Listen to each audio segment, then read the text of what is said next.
Hello and welcome back to another episode on Marvel Rad. I'm your host as always, Dwayne the Captain Coffee, and we have another Daredevil episode 3, The Hollow of His Head. Episode review, recap, spoilers and all that sort of jazz.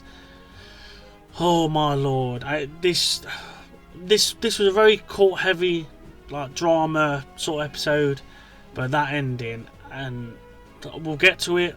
I've got a lot to say about it, and like a few plugs as well, sort of thing on the way, but so good. And just the things that happen in this episode, it's like sometimes it seems like he's fighting a losing battle, but this is just so good now. But anyway, we'll get into the episode now. As it starts out, I've got to give a shout out as well to, bless him, he's passed now, but Comea de los Reyes.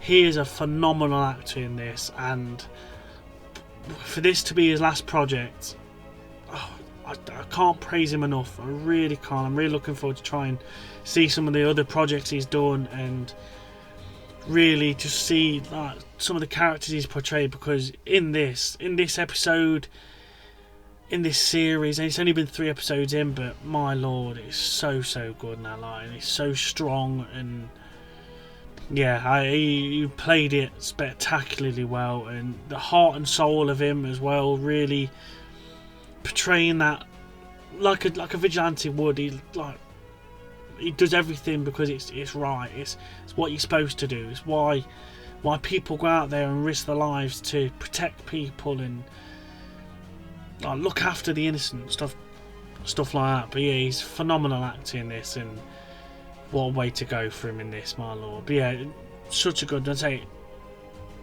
it starts with, it's just spreading out his heart on me more, and really like showing more of his character, which is really nice to see. But then it transitions over to, now that there's nobody really at the head of the table for all the crime families and stuff like that, they're just literally just taking each other out, sort of thing, for over like little things. Like this time it's like they're trying to steal a high valued like lorry full of stuff, basically, and because nobody's at the head of the table, nobody can dictate what's going off, sort of thing. They'll say, why are you doing this, and blah blah blah, sort of thing. So, and then it transitions over to Fisk and Vanessa, and I'll be very interested to see by the end of the series if their bond can become whole again, sort of thing. Be really interested to see that, because it seems like they're trying, and this like counselling and stuff like that may work, or it may just go absolutely tits up, sort of thing. But I like as well, again, it mirrors Fisk being on the dining table and talking about it. He's still got all the scars in his hand, and then it mirrors straight to Matt.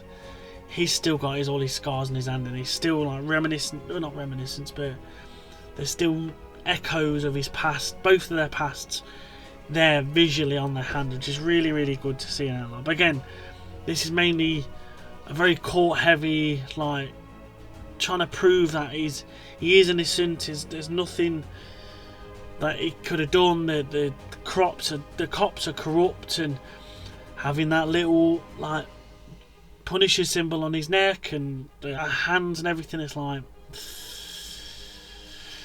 oh boy, you corrupt sons of bitches, sort of thing. So good. But anyway, they try and get this witness to the courtroom, sort of thing, and you can hear, I really am fascinated and just mesmerised by how they use like the zoom ins, and how when Matt's turning around he's listening to him behind him. It's so good. I love the technique and the camera angles and how they portray his powers. So good in that lot. But yeah, they're saying that the witness can't make it, because if the witness makes it, then these cops are just knackered, sort of thing.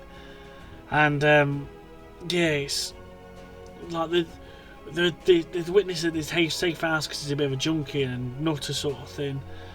And like the whole process of trying to get to the courthouse, where it looks like they're into a van with the detective that Matt's working with, and like he's really agitated and like, driving around and stuff, because there's a cop car behind him, or bike behind him, and it's like, oh, they'll follow me, and then all of a sudden he cuts him off, and it's the same one that Matt has a little interaction with, sort of thing. And on the stand as well, it's like, you got your ass kicked, and just sit down and be a good lad. But yeah, then it's him that stops them, and they open the back up and expect to see the witness there, and he's going to take him out. Obviously you don't. The witness gets there in the like a taxi, and this really, when I was watching this episode, it really pissed me off. This bit does. It's like, finally got him on the stand, ready to testify and put all these cops to shame, tells him the names, and he's like, he'd done bad stuff beforehand, but all that went away because he was helping the cops, and he was going to be like their confidant sort of thing, and leak stuff that's happening, their crimes, stuff like that. But they get there, Matt's really interrogating stuff, and all of a sudden, just when he's about to say, he was there, he was the one that was the witness that was getting his arse kicked and stuff like that, he just gives in. He doesn't say a word. He basically lies on the stand, and this really pisses Matt off, and it's like, well, that's it then, the case is done. We are literally, hands are tied, there's nothing else we can do to prove this man's innocent. And then Matt pulls out a Hail Mary or something like the next court day, and just reveals to everybody that Hector's White Tiger. When that happened, I'm like, oh dear, I did not see that coming. That's a big thread to pull. Like, yeah, you secret identities and stuff like that, but you don't do that. That's like a touchy subject there, sort of thing. Not even as well beforehand, that when they're going to speak to the judge and everything, he's asking them not to reveal his identity, so the coppers can use that to manipulate the juror, and then Matt does it himself. Oh my lord, but it works so well. Like I said, why would he go out to hurt these coppers when he's not got his amulet, which I like how they're explaining his mystical powers of the amulet, and that's like boosts him sort of thing, which is really good to see. And why would you do that without the amulet? And then all these police reports and stuff like that, something like even Miles Morales' dad gets referenced, which is like, oh, it's just getting these little threads just to connect everywhere, which is really cool to see. And getting all these police reports saying, White Tiger helped me, White Tiger did this, White Tiger did that. He's really good, helpful.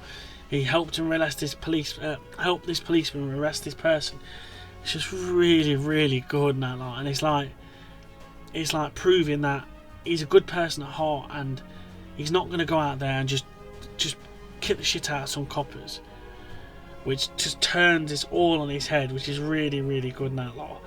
And it comes to the last bit, and they're going to announce what he's got and stuff like that. And I've never ever, I've watched a few courtroom dramas and bits and bobs in my past, but I've never really punched the air and gone yes, he's got it, he's got away with it, and he's free, he's a free man. When they announced the verdicts and not guilty, not guilty, not guilty, I was buzzing. I was like, yes, the system works. Obviously, we know it doesn't at all, but in my mindset, because I was fully invested in this episode, I was like, yes, the system works. Yes, thank God Matt's done it again, sort of thing. But as soon as Fisk starts talking to that BB reporter, and because I look how you got little snippets throughout these episodes as well now, it's so clever, interviewing these random people and seeing their take on things. So really well done. I love it, absolutely loving that lot. But as soon as he starts talking to him and he gives a little speech about it wasn't the wrong it was the wrong verdict, and it shouldn't have happened, and the system needs to be course corrected. And you see the White Tiger putting on his mask and getting ready to go out and be that crime fighting vigilante help hero sort of thing, and then you see the alleyway, and my heart sank. I was really hoping that, like I said, me and Nate, must have been last year or so, we did a video on Project, it was on our channels, but we made a Project Assemble channel. Go and check it out. I'll put the link somewhere here. Shane will get to do it. To this episode, we talked about set photos and leaks and stuff like that. There's Project 13, I think, of the Project Assemble Daredevil Born Again episode, and yeah, a lot of them leaks well, them set photos probably only happened in the first 3 episodes. So there's a lot probably out there that we've not actually seen. But we see in that the Punisher shoots White Tiger in the head and he's just gone. Now, that's exactly what happens in this part here. My heart sank because I knew as soon as I seen that alleyway, I was like, shit, it's the set leaks, it's the photos, it's the videos, is this the bit I really hope this weren't it. I just, and it killed me absolutely. Just, I was gutted, absolutely gutted. And they sort of did the reveal, oh, it was the Punisher. Not a chance, no way that's the Punisher. This will be a corrupt cop or somebody pretending to be the Punisher. He wore like a fake skull thing on his front of him, and he's the one that shot White Tiger now, because I was gutted, absolutely gutted. And when the Punisher finds out, oh, I hope it's going to be the next episode, because it's going to be all hell to pay. Like, my boy Captain America, he's my main man, but Punisher is completely opposite side of that, and he's my other lad. He's going to be pissed, and there's going to be so much bloodshed now. Like, I can't wait for next year's Marvel presentation of the Punisher. It's going to be so good, and it's not going to be Punisher Light. They've said it's going to be the true representation of the Punisher. Oh dear, somebody's going to be just, oof.